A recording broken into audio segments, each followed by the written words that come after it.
ঠিক কতদিনই বলতে পারবো না। মনে হচ্ছে যুগ জনম ধরে আমি এরকম একটা ওয়েদারের অপেক্ষায় ছিলাম।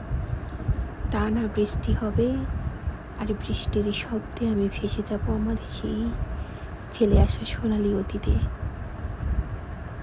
ঝুম বৃষ্টিতে যখন ঘুম ভেঙে যায়, সারা শরীর আমার আনন্দে একটা দোল দিয়ে যায়।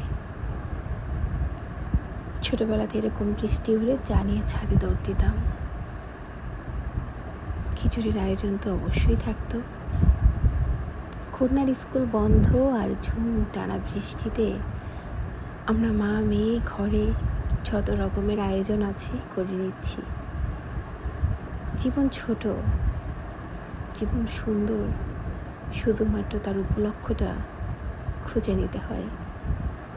সকালে ঘুম থেকে উঠে জানালার ঝাপটা হিসলে বৃষ্টিতে নিজেকে যেন আমি খুঁজে পাই বারবার।